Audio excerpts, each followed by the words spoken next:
I worry deeply about bioterrorism. And science does not lie, the data does not lie. You could have something really bad happen in Europe and there is no industrial base to go and fight it.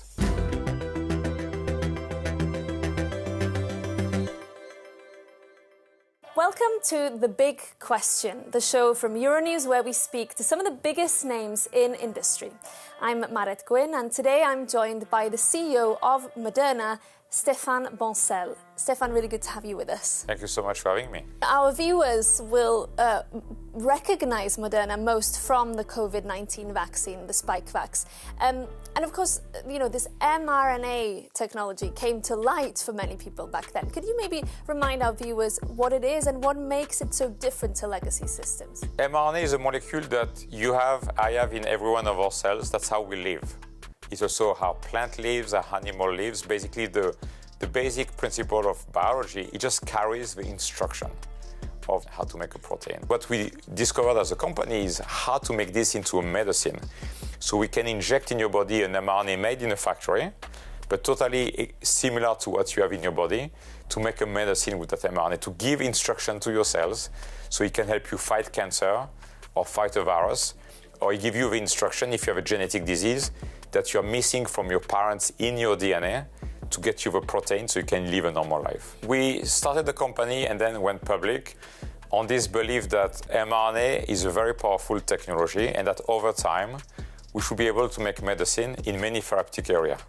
Cancer, infectious disease, rare genetic disease, and more. COVID happened, and so we took a little detour, which is trying to do our duty to help people. And then we basically, since then, went back onto mission, which is we have now great data in cancer. We have data coming into rare genetic disease. And so there's a lot of things where the platform is coming to life now.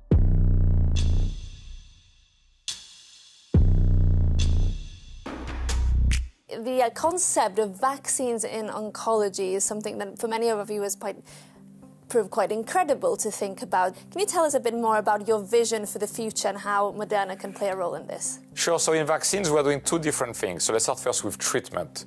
So we're developing an individualized treatment based on mRNA just for you.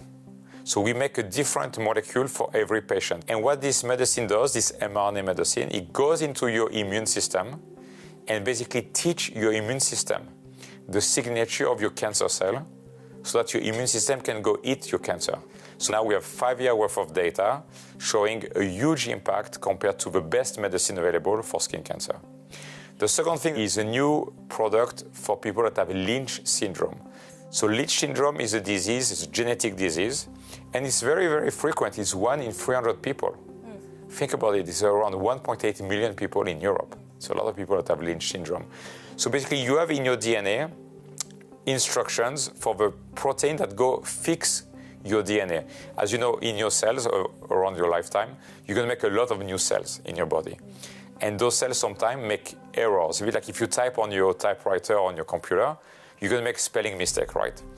And so we have protein in our DNA that go and repair DNA, to repair the editing of our DNA. Well, some people have mutation in those proteins that repair the DNA.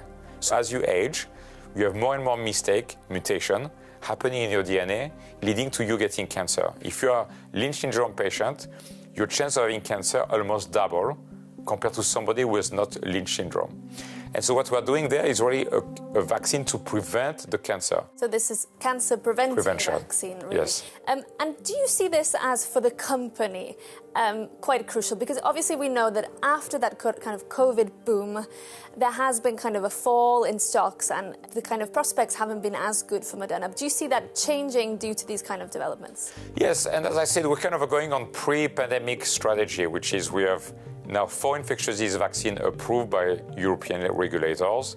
We have more in phase 3 that should get data this year in 2026. And we have a lot of products like the Lynch syndrome product. So we're diversifying the portfolio. We're going back into sales growth this year. I mean, with COVID, what happened? We knew it was going to happen. We always expected our sales to drop a lot after the pandemic because the pandemic was not normal times. It was wartime, right? Against a virus. And so we always anticipated the sales to drop, but then the whole portfolio and the strength of a platform to allow to grow the sales again. That's what we're doing this year. Stéphane, you are a European CEO of a major American pharmaceutical company. We know that there is more kind of vaccine skepticism among very senior figures in the Trump administration. How does that impact your work? So it, of course, impacts our work in the sense that we come every day to the office to do great product, to help people. So when you hear those things, sometimes to some of our colleagues, it's demotivating. But at the end of the day, what we do is science. And science does not lie, the data does not lie.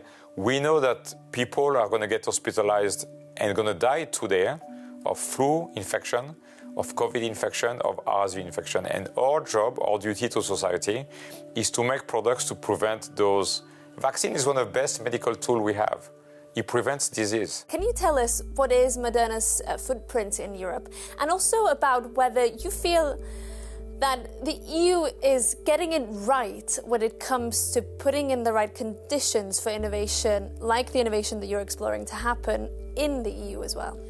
So I think Europe needs to really figure out a way to get more resilient in terms of local manufacturing and technology access to mRNA. You know, the company BioNTech, who did a great job during the pandemic, just announced a few weeks ago that they are closing their manufacturing infrastructure in Germany.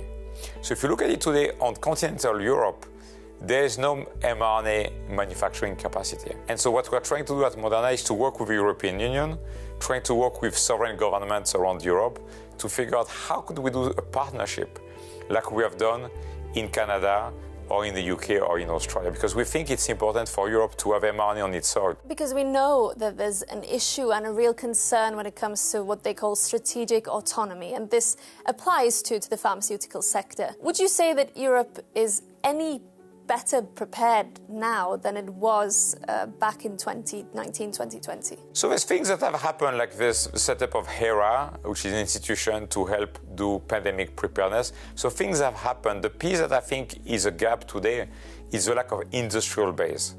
There's going to be no mRNA capacity in Europe, and that's bad for peacetime, when there's no pandemic, but also during wartime when there might be a pandemic. Again, either nature-made or man-made. I worry deeply about bioterrorism. You can develop for very cheap today a virus in your garage and spread it into Europe. If you think about all the bad actors that exist, either government bad actors or groups that are set up that are not linked to government, you could have something really bad happen in Europe and there is no industrial base to go and fight it. Indeed. Stéphane Bancel, thank you so much for joining us on The Big Question. Thank you.